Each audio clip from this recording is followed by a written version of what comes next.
Descubrí que mi madrastra llamaba al médico diciendo que mi lupus es solo para llamar la atención. Lo grabé todo y cuando mi padre se enteró, su reacción lo cambió todo.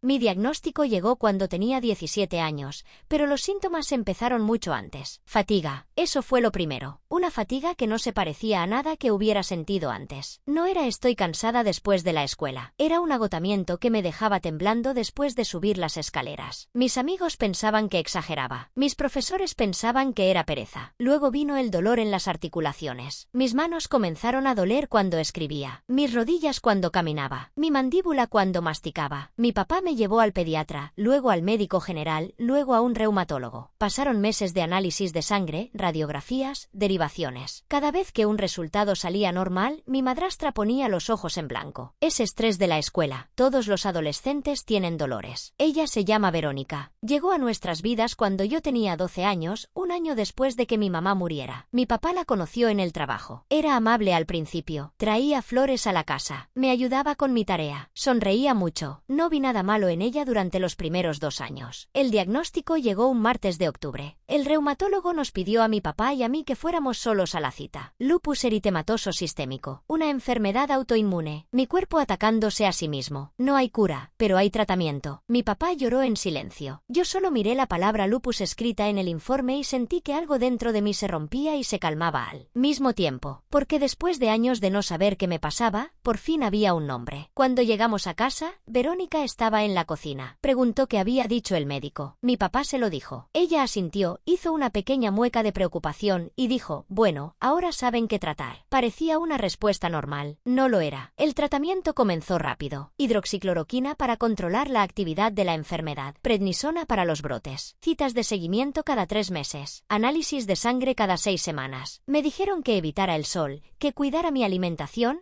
que descansara cuando mi cuerpo lo pidiera. Verónica comenzó a hacer comentarios pequeños al principio. Nada que pudiera señalar como malo. Nada que sonara grave si lo repetía en voz alta. Otra vez en cama, Sofía, qué suerte tener una excusa para no hacer nada. Fue un comentario mientras pasaba por mi puerta. Yo tenía fiebre de 38 grados y mis manos estaban tan inflamadas que no podía sostener un vaso de agua. Se lo dije. Ella sonrió y dijo que era una broma. Relájate, no te enojes. Solo digo que yo también querría quedarme en cama todo el día. Eso fue lo primero que sentí, esa sensación de que algo que ella decía no estaba bien, pero no podía probarlo. No podía decir me hizo sentir mal, porque ella siempre podía decir estás siendo sensible o fue solo un chiste. Y mi papá, que la escuchaba desde el otro lado del pasillo, nunca decía nada. Pasaron los meses. Terminé la escuela secundaria desde casa porque los brotes se volvieron más frecuentes. Mis amigos se alejaron. No los culpo. Tenían 17 años. Nadie sabe cómo estar cerca de una enfermedad crónica a los 17 años. Verónica comenzó a hacerse cargo de mis citas médicas. Mi papá trabajaba hasta tarde y ella tenía horario flexible. Al principio me pareció un gesto amable, pero en el auto, después de una cita, me dijo, no entiendo por qué necesitas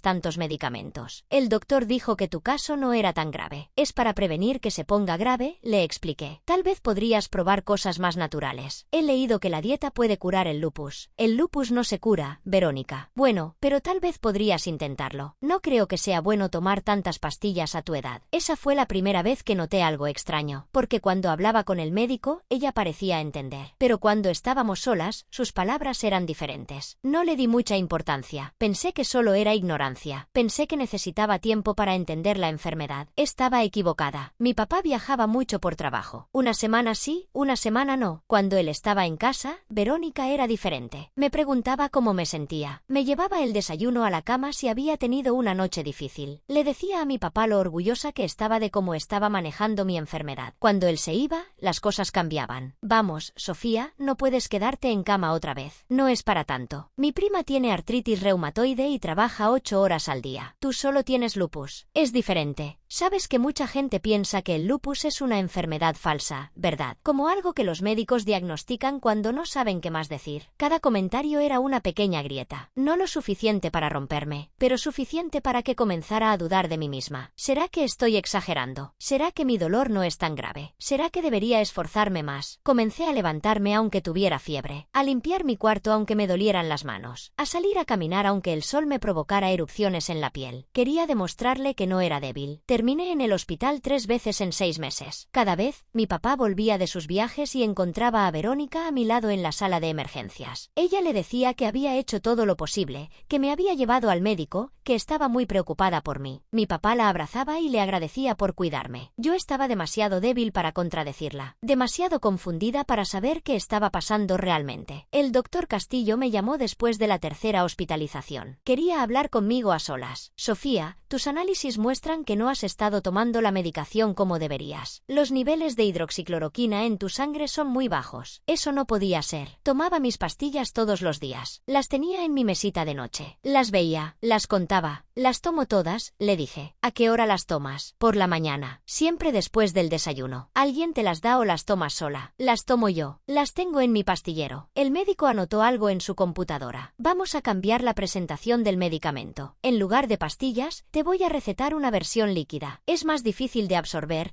pero al menos podemos medir mejor si la estás tomando. No entendí por qué quería cambiarme a algo menos efectivo, pero asentí. Confiaba en él. Ahora sé que el doctor Castillo ya sospechaba algo, pero no tenía pruebas, y no quería alarmarme sin estar seguro. La versión líquida del medicamento venía en una botella ámbar con un cuentagotas. La guardaba en el baño, en el botiquín que compartía con Verónica. Cada mañana, media hora después del desayuno, tomaba mi dosis. 2 semanas después de empezar con el medicamento líquido, noté algo extraño. El nivel de la botella no bajaba como debería. Llevaba 14 días tomando el medicamento, pero la botella parecía casi llena. Pensé que tal vez me había equivocado al calcular las dosis. Ese fue el primer momento en que supe, en algún lugar profundo de mi cerebro, que algo no estaba bien. Pero lo ignoré. Esa noche, Verónica entró a mi cuarto sin tocar. Me encontró leyendo en la cama. ¿No crees que ya deberías estar mejor? Han pasado meses desde el diagnóstico. El lupus no se cura, Verónica. Solo se controla. Pero deberías ver algún cambio, ¿no? Tal vez el diagnóstico es incorrecto. Tal vez deberías buscar una segunda opinión. Ya tuve 3 opiniones. Todas dijeron lo mismo. Verónica suspiró, apoyada en el marco de la puerta. Solo digo que a veces las personas se aferran a un diagnóstico porque les da identidad, porque les da una razón para ser especiales. No digo que sea tu caso, pero tal vez deberías pensar si realmente estás enferma o si solo necesitas sentirte diferente. El aire se fue de mis pulmones. ¿Me estás diciendo que me inventé el lupus? No digo que te lo hayas inventado. Digo que tal vez tu mente es más poderosa de lo que crees y a veces nos convencemos de cosas que no son del todo ciertas. Tengo análisis de sangre. Tengo anticuerpos. Tengo inflamación en los riñones. Tengo todo eso documentado. Los análisis pueden equivocarse. Los médicos también. Se fue. Me dejó ahí, y con el libro en las manos, con las palabras pegadas en el pecho como cuchillas. Esa noche no dormí. Me quedé mirando el techo, preguntándome si tal vez tenía razón, si tal vez todo estaba en mi cabeza. A la mañana siguiente, cuando fui a tomar mi dosis, la botella de medicamento líquido estaba exactamente en el mismo lugar donde la había dejado. Pero cuando saqué el cuentagotas, noté que la tapa estaba menos apretada de lo que recordaba. No le di importancia. Ahora sé que debería haberla tenido. Mi siguiente brote fue el peor desde el diagnóstico. Comenzó con fatiga. Esa fatiga que no es como estar cansada. Es como si alguien hubiera vaciado toda la energía de tu cuerpo y la hubiera reemplazado con cemento húmedo. Luego vino el dolor en el pecho. Pleuresía. La inflamación de la membrana que recubre los pulmones. Cada respiración profunda era como una puñalada. Cada tos era un latigazo. Mi papá estaba fuera de la ciudad. Verónica me encontró en el suelo del baño a las 3 de la madrugada. No podía levantarme. No podía respirar bien. Ella me ayudó a levantarme, me llevó a la cama y me dijo que descansara. ¿No deberíamos ir al hospital?, pregunté. Es solo un resfriado, Sofía. Tómate un té y duerme. No es un resfriado. Es mi pecho. No puedo respirar. Estás exagerando. Si fuera grave, estarías mucho peor. Le pedí que llamara a mi papá. Dijo que era muy tarde y no quería preocuparlo. Le pedí que llamara al doctor Castillo. Dijo que no era necesario. Le pedí que me llevara al hospital. Dijo que si realmente quería ir, podía pedir un Uber. Tenía 18 años. Estaba en el suelo de mi habitación, sin poder respirar bien, y la persona encargada de cuidarme me estaba diciendo que pidiera un Uber. Llamé a mi papá. Atendió a la 4ª llamada. Le dije lo que estaba pasando.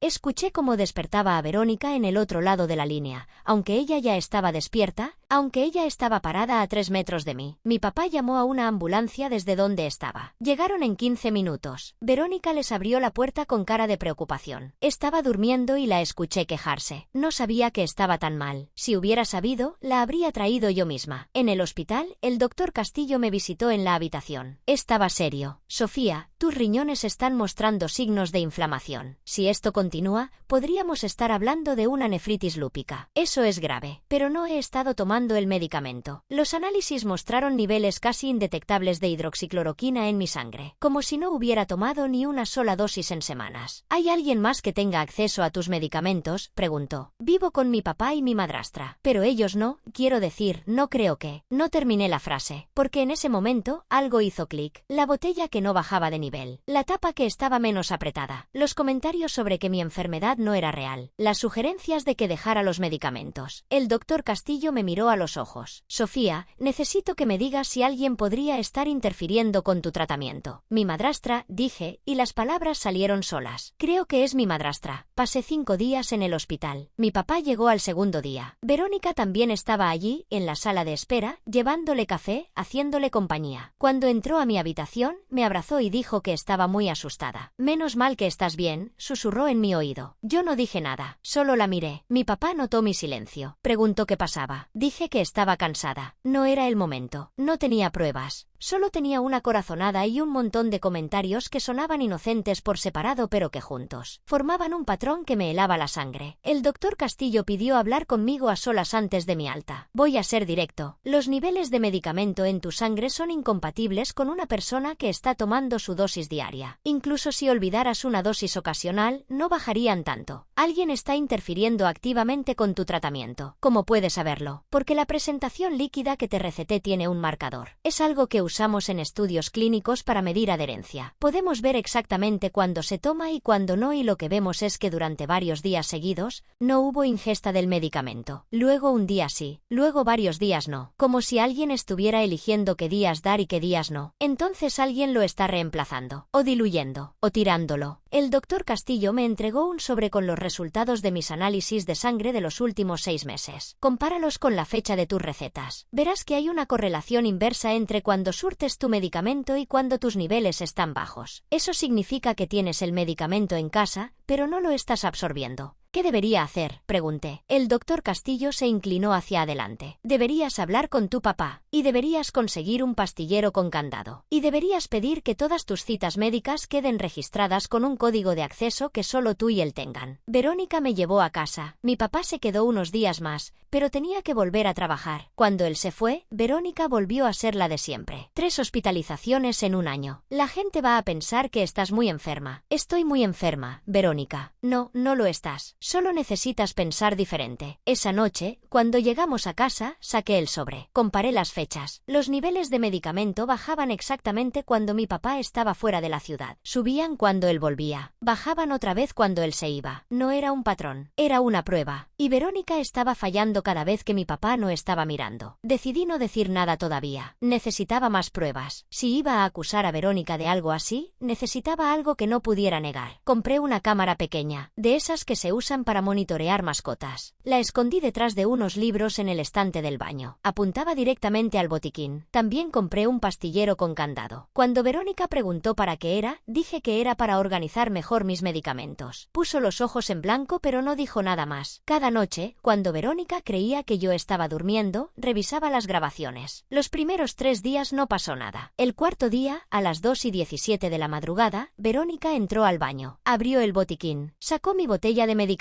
líquido. La sostuvo frente a la luz. Luego la destapó, llevó el cuentagotas al fregadero y vació 2/3 de la dosis por el drenaje. Volvió a llenar el cuentagotas con agua de la llave. Lo agitó suavemente. Lo devolvió a la botella. Cerró el botiquín. Salió del baño. Todo tomó menos de 2 minutos. Vi el vídeo 7 veces seguidas. Cada vez, mi estómago se contraía más. No podía creer lo que veía. Pero estaba ahí, con el sello de tiempo de la cámara. Grabé el vídeo con mi teléfono. Lo guardé guardé en una carpeta cifrada. Al día siguiente, otra vez. Esta vez a las 3:04 de la madrugada. El mismo ritual. Abrir el botiquín, sacar la botella, vaciar el medicamento, llenar con agua, devolver todo a su lugar. Al tercer día, a la 1:48 de la madrugada. Lo hizo otra vez. No era un error. No era una confusión. No era tal vez no sabía lo que hacía. Verónica estaba vaciando mi medicamento a propósito y reemplazándolo con agua. Y yo había estado tomando agua del grifo pensando que era mi tratamiento. Llamé a mi papá. Estaba en una reunión. Le pedí que me llamara cuando pudiera. Esperé 6 horas mirando el techo, mirando el vídeo una y otra vez. Cuando mi papá finalmente llamó, le dije que necesitaba que viniera a casa, que era urgente, que no podía decírselo por teléfono. ¿Estás bien?, preguntó. No, pero no estoy en peligro. Solo necesita que vengas. Dijo que tomaría el primer vuelo. Esa noche, Verónica me preparó la cena. Me sonrió. Preguntó cómo me sentía. Mejor, le mentí. Creo que el medicamento está haciendo efecto. Así me gusta. Pensamiento positivo. Comí en silencio. Cada bocado me costaba, no por la comida, por tenerla sentada frente a mí, sonriéndome, mientras yo sabía exactamente lo que hacía cuando el reloj marcaba las 2 de la madrugada. Mi papá llegó al día siguiente. Verónica le preparó el almuerzo. Yo estaba sentada en la sala, con mi computadora en las piernas. ¿Qué es tan urgente?, preguntó mi papá mientras se sentaba. Miré a Verónica. Ella me devolvió la mirada con una expresión de curiosidad inocente. «¿Quiero que veas algo?», le dije a mi papá. Abrí el vídeo. Se lo mostré. Vi cómo su cara cambiaba. Primero confusión, luego reconocimiento, luego horror. Verónica se asomó a la pantalla, y su expresión pasó de curiosidad a algo que nunca había visto en su cara antes, miedo. «¿Qué es esto?», preguntó mi papá. «Es Verónica, vaciando mi medicamento por el desagüe y reemplazándolo con agua». «Sofía, eso no es cierto», dijo Verónica rápidamente. «Ese vídeo está editado». «Yo nunca». Mi papá levantó una mano. «Cállate». Vi por primera vez cómo Verónica se quedaba en silencio cuando él le pedía. Revisamos las grabaciones juntos. Las primeras 3 noches no pasó nada. Luego la del cuarto día, la del quinto, la del sexto. Cada vez, el mismo ritual. Mi papá no decía nada. Solo miraba la pantalla. Sus manos temblaban un poco. «Sofía, ¿cuánto tiempo hace que tienes esto?» «Una semana, pero creo que lleva mucho más tiempo. El doctor Castillo me mostró mis análisis. Cada vez que tú no estás, mis niveles bajan. Cada vez que vuelves, suben». Ella ha estado haciendo esto durante meses. Verónica se levantó. «No voy a sentarme aquí a escuchar estas mentiras. Sofía siempre ha tenido una imaginación muy activa y esta enfermedad la ha vuelto paranoica. Yo solo he tratado de ayudarla, demostrarle que no está tan mal como cree. Y esto es el agradecimiento que recibo. Vaciando mi medicamento es ayudar», le grité. Nunca le había gritado. Pero en ese momento, todo lo que había guardado durante meses salió de golpe. Decirme que mi enfermedad es mental es ayudar. Dejarme en el suelo del baño sin respiración es ayudar. «Estás exagerando», como siempre. Mi papá se puso de pie. «Verónica, sal de la casa». «¿Qué?». «Sal de la casa ahora mismo». Verónica lo miró como si le hubiera pegado. «¿Me estás echando a mí, después de todo lo que he hecho por esta familia, por ella? No voy a repetirlo». Verónica cogió su bolso. Me miró, me fulminó con la mirada. «Esto no se va a quedar así, Sofía. Tú y tus mentiras se van a arrepentir». Salió. La puerta se cerró. Mi papá se sentó en el sofá y enterró la cara en las manos. No dijo nada durante mucho rato. Finalmente, levantó la cabeza. Tenía los ojos rojos. «Hija, ¿por qué no me dijiste antes?». «Porque no sabía. No estaba segura. Pensé que tal vez era yo. Pensé que tal vez estaba exagerando». Ella me decía todo el tiempo que mi enfermedad no era real, y comencé a creerle. Mi papá me abrazó. Lloró. Yo también lloré. «Vamos a arreglar esto. Vamos a hablar con tu médico. Vamos a hablar con un abogado. Vamos a hacer todo lo que haya que hacer». Al día siguiente, fuimos a ver al doctor Castillo. Mi papá le contó todo. El médico no se sorprendió. Eso me dolió más de lo que esperaba, porque significaba que él ya lo sabía, o al menos lo sospechaba, desde hacía tiempo. «Doctor Castillo, ¿usted sabía?», pregunté. Sospechaba. Cuando los niveles de medicamento no subían a pesar de las recetas surtidas, supe que algo pasaba, pero no podía acusar a nadie sin pruebas. Por eso cambié a la presentación líquida. Por eso puse el marcador. Necesitaba saber si era un problema de adherencia o si había intervención de terceros. Y nunca me lo dijo. No quería alarmarte sin estar seguro. Pero empecé a documentar todo desde la primera vez que vi una anomalía. El doctor Castillo abrió el expediente. Comenzó a mostrarnos notas que había ido escribiendo durante meses. 20 de enero. Paciente reporta adherencia perfecta pero niveles subóptimos. Sospecha de mala absorción versus intervención externa. 3 de marzo, madrastra de la paciente ha llamado a la consulta para solicitar cambio de medicación. Argumenta que la paciente no necesita algo tan fuerte. Se le explica que la medicación es necesaria. Vuelve a llamar una semana después con el mismo pedido. 15 de abril, madrastra llama para reportar que la paciente no se toma en serio la enfermedad y que probablemente no está tomando la medicación. Se le sugiere que hable con el médico tratante.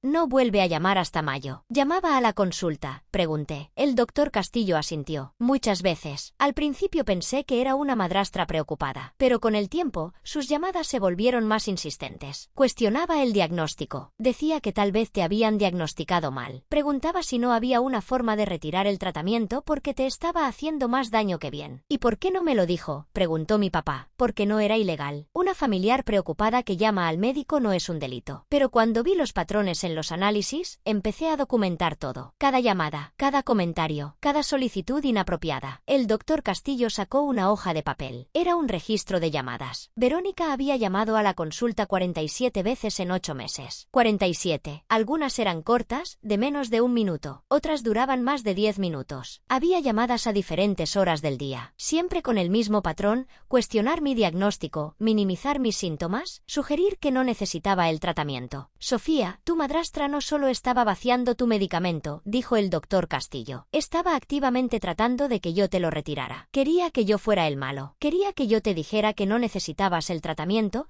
para que ella pudiera decir: ves, el médico también lo cree. El mundo se volvió borroso por un momento. No era solo el medicamento. Era toda una campaña para convencer a todos de que yo no estaba enferma. Para que mi papá dudara. Para que el médico dudara. Para que yo misma dudara. ¿Cuánto daño me hizo?, pregunté. El doctor Castillo fue honesto. Mucho. La falta de tratamiento constante ha permitido que la enfermedad progrese. Tienes inflamación renal que podría haberse evitado. Tu última hospitalización fue grave. Si esto continúa, podríamos estar hablando de daño permanente en los riñones. Pero si retomamos el tratamiento con adherencia constante, podemos frenar el daño. No revertirlo por completo, pero sí detenerlo. El pronóstico sigue siendo bueno, pero necesitas estabilidad. Mi papá contrató a un abogado. No quería solo divorciarse. Quería que hubiera consecuencias. El abogado se llamaba Montenegro. Era un hombre mayor, con cara de pocos amigos y una forma de hablar que no dejaba espacio para dudas. Lo que su madrastra hizo se llama interferencia con un tratamiento médico. En la mayoría de los estados, eso es un delito menor. Pero dado que hay daño comprobable en su salud, podríamos argumentar lesiones graves. Eso lo eleva a un delito mayor. ¿Puede ir a la cárcel?, pregunté. Es posible. Tenemos los vídeos. Tenemos el registro de llamadas al médico. Tenemos los análisis de sangre. Tenemos su testimonio. Yo diría que tenemos un caso sólido. Mi papá asintió. Hágalo. Verónica se había ido a casa de su madre. No contestaba las llamadas de mi papá. Solo se comunicaba a través de su propio abogado. Negó todo. Dijo que el vídeo era falso. Dijo que yo había manipulado las grabaciones. Dijo que mi papá estaba siendo manipulado por una hija enfermiza y mentirosa. Su abogado pidió una mediación. La mediación fue en una oficina gris. Yo nunca hice nada de eso, dijo Verónica, con la voz quebrada, con lágrimas en los ojos. Sofía siempre ha sido una niña complicada. Desde que su madre murió, ha buscado atención por todos los medios. Solo traté de ayudarla a ver que no necesitaba estar enferma para ser querida. Señora, interrumpió la mediadora. ¿Puede explicar por qué el vídeo la muestra vaciando el medicamento de su hijastra? Ese vídeo está editado. ¿O fue ella misma quien vació el medicamento y me grabó haciendo otra cosa? Mi abogado puso el registro de llamadas sobre la mesa. Y las 47 llamadas a la consulta del doctor Castillo también están editadas. Llamó 47 veces para decirle al médico que Sofía no estaba enferma, para pedirle que le cambiara el tratamiento, para sugerir que el diagnóstico era falso. ¿Puede explicar eso? Solo estaba preocupada, como madrastra. ¿Preocupada por qué? Porque su hijastra recibiera tratamiento para una enfermedad real. No voy a seguir esta conversación. La mediación no llevó a nada. Verónica no iba a admitir nada. Su abogado sugirió un acuerdo. Ella se alejaba de nuestras vidas. Firmaba un documento reconociendo que no podía acercarse a mí ni a mi papá, y a cambio no se presentaban cargos penales. Mi papá me miró. ¿Qué quieres hacer? Pensé en las 47 llamadas, en las noches en el baño, en el suelo del baño sin poder respirar, en los meses de dudar de mí misma, en el daño en mis riñones que nunca iba a desaparecer del todo. No, dije, quiero que enfrente las consecuencias. El caso fue a juicio, declaró el doctor Castillo. Llevó el expediente completo, mostró los análisis, mostró las llamadas. ¿Cuál es el pronóstico de la paciente?, preguntó mi abogado. El lupus es una enfermedad crónica. Con tratamiento constante, puede llevar una vida relativamente normal, pero la interrupción sistemática de su medicación ha causado daño renal que probablemente será permanente. Tendrá que monitorear sus riñones el resto de su vida. Tendrá un riesgo mayor de insuficiencia renal que si hubiera recibido el tratamiento adecuado desde el principio. ¿Y cuánto tiempo duró esa interrupción? Al menos 8 meses, probablemente más, pero solo podemos documentar los últimos 8 con certeza. Declaré yo. Conté todo. Los comentarios. La duda sembrada en mi cabeza. Las noches en el baño. La vez que me dejó en el suelo. Cada palabra salió temblando al principio, luego más firme, luego con una claridad que no sabía que tenía. Declaró mi papá. Dijo que no había visto las señales. Dijo que confiaba en Verónica. Dijo que ahora sabía la verdad. Verónica no declaró. Su abogado le aconsejó que no lo hiciera. El jurado deliberó por 6 horas. El veredicto fue culpable. Interferencia con un tratamiento médico. Lesiones graves. El juez la sentenció a 18 meses de prisión,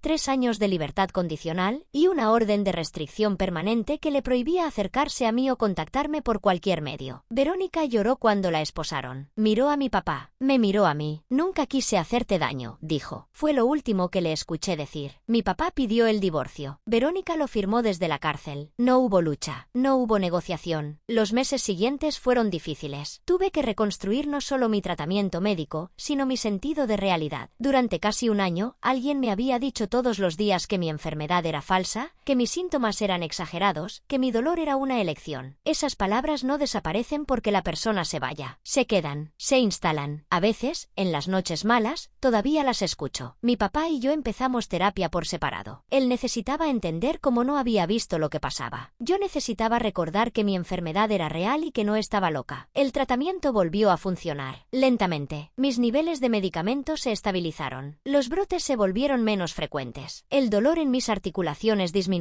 La fatiga comenzó a ceder, pero el daño renal no se revirtió. Cada 6 meses me hago análisis para ver cómo están mis riñones. Cada vez que entro al laboratorio, pienso en Verónica. Cada vez que tomo mis pastillas por la mañana, pienso en ella vaciando el frasco en el fregadero. Hoy, 3 años después, mi lupus está controlado. Mis riñones no mejoraron, pero tampoco empeoraron. Vivo con mi papá en una casa donde nadie cuestiona mi enfermedad. Tomo mis pastillas cada mañana, y cada mañana sé que lo que estoy tomando es real. Verónica salió de la cárcel hace un año. No sé dónde está. No quiero saberlo. La orden de restricción sigue vigente. Mi papá todavía carga con la culpa. Yo le he dicho que no era su culpa, que ella lo engañó como me engañó a mí, pero algunas heridas tardan más en sanar. A veces la gente me pregunta cómo supe que algo andaba mal. Y yo les digo que no lo supe. No al principio. Al principio solo sentí que algo no encajaba, pero no podía nombrarlo. Creí que era yo. Creí que era mi enfermedad. Eso es lo que hace el abuso. Te hace dudar de ti mismo antes que de la otra persona. Lo que aprendí es esto: si alguien constantemente minimiza tu dolor, si alguien te dice que estás exagerando, si alguien hace que dudes de tu propia realidad, no lo ignores. No porque siempre tengan malas intenciones, pero porque a veces las tienen y no te darás cuenta hasta que sea demasiado tarde. También aprendí que documentar salva vidas. El doctor Castillo guardó cada registro. Yo guardé cada vídeo. Esas pruebas no solo ganaron un caso judicial, me devolvieron la posibilidad de un futuro. No es una historia con final feliz, es una historia con final real. El lupus no se fue. El daño renal no se revirtió. Las cicatrices emocionales siguen ahí. Pero estoy viva, estoy en tratamiento, y nadie va a volver a vaciar mis medicamentos por el desagüe mientras yo duermo. Eso, para mí, es suficiente.